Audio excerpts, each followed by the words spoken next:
इन्होंने अपने घर में होम डिलीवरी के लिए ऑर्डर मंगवाया जिसमें जिंगर बर्गर और जिंगर पैटी बर्गर था।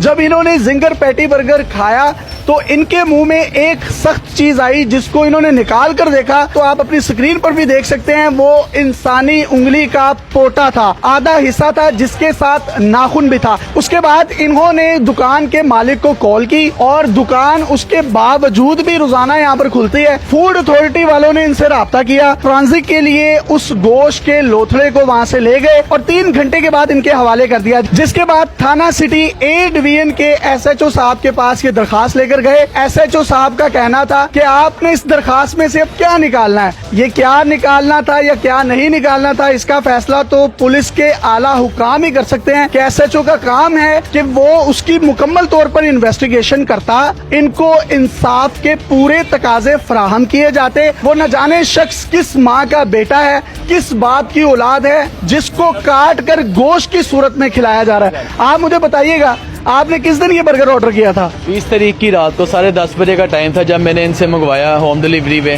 और 11 बजे जो है मैंने इनको कॉल करके बताया कि उसमें से इंसानी फिंगर निकली है पूरे नेल समेत। ये मान नहीं रहे थे, उन्होंने कहा ये ऐसा हो नहीं सकता। मैंने कहा चले मैं आपके पास आ रहा हूँ। जब मैं रास्ते में आ रहा था इनके पास तो अचानक मेरी तबीयत काफी ज्यादा खराब हुई, मुझे वॉमिट स्टार्ट हो गई। छोटा भाई था मेरे साथ, हम इनकी शॉप पे पहुंचे, इनको दिखाया, ये मान नहीं रहे थे कि जी ये इंसानी फिंगर है। फिर इन्होंने खुद हाथ में पकड़ के चेक किया, इन्होंने कहा वाकई ये पूरा नेल है। वो जो आपके हाथ में लोथड़ा है उसमें फिंगरप्रिंट भी थे, नाखून भी बना हुआ था। नेल और पिछला बैग पोटा पूरा साथ था उसके, जो फिंगर का जो है ना। और ये पोटा आप अपनी स्क्रीन पर देख भी सकते हैं जो कि वाज़ेह तौर पर नजर आ रहा है। पंजाब फूड अथॉरिटी वाले आपके पास कब आए? पंजाब फूड अथॉरिटी वाले 1 दिन के बाद उनसे राब्ता हुआ, उन्होंने कहा कि हम सुबह आएंगे, टीम आएगी। वो आई 10 बजे सुबह। उससे अगले दिन जो है पूरी इन्वेस्टिगेशन की, गोदाम है वहाँ पे जाके इनकी फ्रिजें चेक की उन्होंने। वो जो पैटी थी वो भेजने के लिए सैंपल कलेक्ट करके इन्होंने ले गए। डिप्टी डायरेक्टर के ऑफिस में गया, उनको मैंने टेबल पे उनके वो फिंगर रखी, उन्होंने कहा कि फोरेंसिक टेस्ट के लिए भेजते हैं, आप वेट करें तो सुबह आपको बताएंगे इसका क्या है। 2-3 घंटे के बाद उनकी कॉल आई, उन्होंने कहा जी कि ये आप SHO साहब को पुलिस स्टेशन में इसको दें, वो ही करेंगे जो भी करना है। उन्होंने कहा हमारा जो काम था वो पेटी कलेक्ट कर लिए, हम सैंपल के लिए वो भेजेंगे, ये बाकी काम जो है पुलिस का। वो पुलिस ने क्या कहा आपको? पुलिस के पास गए, उन्होंने कहा कि जी ये आपने इसकी एप्लीकेशन दर्ज करवा के क्या करना चाहते हैं, क्या निकालना है। उन्होंने एप्लीकेशन तो मेरी एक्सेप्ट कर ली, तो उन्होंने कहा अब इसको फोरेंसिक टेस्ट के लिए भेजते हैं, 2 दिन के बाद आपको इसका रिजल्ट बताएंगे। ये बात आपको किसने की कि एप्लीकेशन में से आपने क्या निकालना है? ये तो पुलिस का काम है। हाँ जी, SHO साहब ने। क्या नाम है? नाम ले उनका। वहीद आरिफ नाम है उनका। कौन सा थाना है? थाना ए डिवीजन। ये तो एक हादसा है कि किसी भी बर्गर वाली दुकान से इस तरह की कोई चीज निकल आए।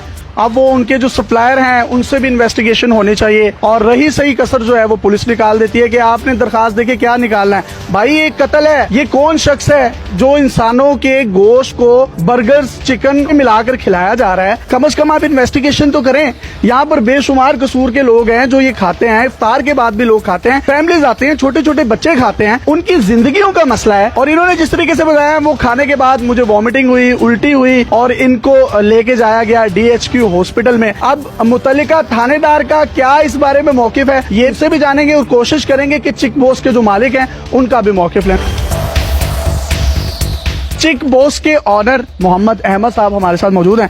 अहमद भाई, आपने बर्गर दिया, उसमें से इंसानी उंगली निकली, फिर वो इंसानी उंगली साबित हो गई। फिर वैसे ही मैं इनसे मंगवाता हूँ से, उनकी ये बर्गर पैटी आती है, मेरे पास उसकी इनवॉइस मौजूद है, उनकी पैकिंग मौजूद है, उस पर एक्सपायरी डेट है। आपने उनसे कंप्लेन की कि यार ये चीज निकली है? मैंने उनसे कंप्लेन की, उन्होंने कहा जी हमारे पास ऐसा इशू कोई नहीं है। शाहजेब जो बेटा बर्गर लेके गया है, मैंने उनसे खुद कहा कि मैं खुद चाहता हूं कि इसकी इन्वेस्टिगेशन हो, इसकी फोरेंसिक हो। अगर उन्होंने ऐसा किया है, ये तो कंप्लेनर हैं, मैं खुद कंप्लेनर हूं उनका। बहुत अच्छी बात की है अहमद भाई ने, और होना भी यूं चाहिए कि ऑब्वियसली ये इनके क्लाइंट हैं, इनके हजारों क्लाइंट भी होंगे जो कि इनके टेस्ट के गर्विदा होंगे। पैकिंग में ये एक चीज आ गई है तो इस चीज की इन्वेस्टिगेशन होनी चाहिए। वो कटा हुआ उंगली का मुबैना तौर पर जो हिस्सा है वो किस शख्स का है, वो किस औरत का है, वो किस माँ के बेटे का है, वो किस बहन के भाई का है, वो कौन लोग हैं जो इस घिनौने धंधे में मुलविस हैं। ये एक इंसानियत का मसला है, ये आपका मेरा सबका मसला है, ये इनका मसला नहीं है। ये बड़ी पॉजिटिव अंदाज में इन्होंने भी ये बात की जो कंप्लेंट करने वाले हैं और जिनके अगेंस्ट कंप्लेन की गई है वो भी ये चाहते हैं इन्वेस्टिगेशन हो। अब मुतल्लिका थाने से आपको पूरी रिपोर्ट लेकर देते हैं, आइए हमारे साथ। हम कसूर के थाना ए डिवीजन के SHO वहीद आरिफ से पुलिस का मौकिफ लेने के लिए उनके ड्यूटी आवर्स में थाने पहुंचे। तो मौसूफ अपने सरकारी कमरे में आराम फरमा रहे थे। मेरी टीम के एक रुकन ने दरवाजा खटखटाया और उनको ऑफिस में आने के लिए कहा, जिस पर वो शदीद बरहम और नाराज हुए कि आप मेरे कमरे में बगैर इजाजत अंदर आ कैसे गए। तो हुजूर सुन लीजिए, आप इस कौम के टैक्स के पैसों से तनख्वाहें लेते हैं और अवामी नौकर हैं। आपको आपकी तनख्वाहें ऑफिस में बैठकर शहरियों के जानो माल की हिफाजत के लिए दी जाती हैं, ना कि आराम के लिए। पुलिस स्टेशन और थाना जात अवामी मुकामात हैं। यहाँ जो चाहे जब चाहे 24 घंटों में से किसी भी वक्त आ सकता है, क्योंकि क्राइम का कोई वक्त नहीं होता, ये 24 घंटे होता है। लिहाजा इंसाफ भी 24 घंटे होना चाहिए। SHO साहब के मौकिफ ना देने के बहाने सुनकर हमने खुफिया रिकॉर्डिंग शुरू की, जिसमें SHO साहब अवाम की खिदमत की बजाय अफसरान की TC में मुलव्विस पाए गए और मौसूफ फोन पर किसी को कह रहे हैं कि SP साहब का फेयरवेल है तो फूलों का गुलदस्ता भेज दें। नहीं सर होएगा ना, वो ना फेयरवेल देना है साहब। सर ये आपने सभी सारी बात बता, आप पहले मेरे PR से बात करना। SHO साहब अपने SP को फूलों का गुलदस्ता जरूर दें और अपनी नौकरी जरूर पक्की करें, लेकिन आपकी असल नौकरी आवाम की खिदमत है। साहिल ने आपको कहा कि बर्गर में से इंसानी उंगली निकली है, लेकिन आपने बजाय तफ्तीश के ये कह दिया कि अब क्या हो सकता है, एप्लीकेशन में से क्या निकालना है। यानी कोई इंसानी गोश्त बेचे खरीदे, आपको इससे कोई फर्क नहीं पड़ता। 20 अप्रैल 2020 को SHO वहीद आरिफ साहब को एप्लीकेशन दी गई। पूरा एक हफ्ता गुजरने के बावजूद भी आप फ्रांजिक ना करवा सके। अगर करवाया भी है तो मौकिफ देने से क्यों घबरा रहे हैं। चले आपके ही सुन लेते हैं, आपके DPO ऑफिस के PRO से ही बात कर लेते हैं। उनको 2 से 3 कॉल्स की गयी, लेकिन DPO ऑफिस के PRO ने भी कॉल्स रिसीव नहीं की। अब या तो पंजाब पुलिस के इस काबिल अफसर ने फ्रांजिक के लिए उंगली को भेजा ही नहीं, अगर भेजा है तो उसका मौकिफ देने से क्यों कतरा रहा है। जब एक चीज की फ्रांजिक ही नहीं हुई तो आप या मैं कैसे उसमें पार्टी बन सकते हैं। हमारा काम तो न्यूट्रल होकर देखना चाहिए, जो मैरिड है वो मैरिड है। आप इलाके के ना इसको मैंने बोला नहीं आपके साथ। SHO साहब को मैंने ये भी बावर करवाने की कोशिश की कि यहाँ पर बच्चे और फैमिलीज भी आती हैं जो बर्गर खाते होंगे। क्या इंसानी जिंदगियों के साथ खेला जा सकता है। वो उंगली जिस भी शख्स की है, क्या वो किसी का बाप भाई बेटा नहीं, वो किसी का लख्ते जिगर नहीं।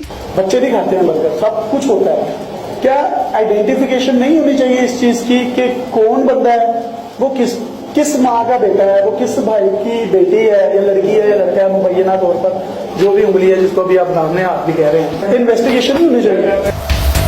SHO साहब आप मौकिफ PRO की इजाजत के बगैर नहीं देंगे। हमारा आपसे एक सवाल ये है कि साहिल जब आपके पास एप्लीकेशन देने आया कि बर्गर में से उंगली निकली है, तो क्या आपने ये भी DPO ऑफिस के PRO से पूछकर उससे कहा कि अब एप्लीकेशन देकर क्या करना है, जो होना था हो गया। कई सवालात जन्म ले रहे हैं। ये मुबैना उंगली इंसानी जिस्म की है या नहीं, इसका फैसला तो बाद में होगा, लेकिन पुलिस इस संगीन इशू को लेकर कितनी सीरियस है, इसका अंदाजा आप SHO थाना A डिवीजन वहीद आरिफ की गुफ्तगू से लगा सकते हैं। आप अपने PRO से पूछ के ही सारा कुछ करना है ना, हमें स्टांस देना है। क्या आपने इनको ये बात अपने PRO से पूछ कर की है कि यार तुसी थाने एप्लीकेशन जो की करना है। मैंने कही है कि उसके लिए करेगा मेरा DPO ऑफिस में मुझे अगर इनको मेरे रवैये के साथ शिकायत है तो उधर जाकर समझ। तो अब वो फ्रांजिक का क्या बना 20 तारीख से अब तक वो सारा पैसा क्यों आपको बताना पड़ेगा, आपको बताना चाहिए। नहीं बताया, बहुत शुक्रिया सर। थाना A डिवीजन कसूर में मैं मौजूद हूँ। SHO साहब से हमने बात करने की कोशिश की तो उनका ये कहना था कि अफसरान या DPO ऑफिस के जो मुतल्लिका लोग हैं, PRO जो हैं, वो हमें इंस्ट्रक्शंस देंगे तो हम मीडिया पर बात करेंगे। हमने उनको 2 दफा कॉल की, उन्होंने भी कॉल पिक नहीं की। SHO साहब ने आपको क्या कहा था। जी, जब हम एप्लीकेशन देने के लिए अंदर आए तो उन्होंने यही कहा था कि आपने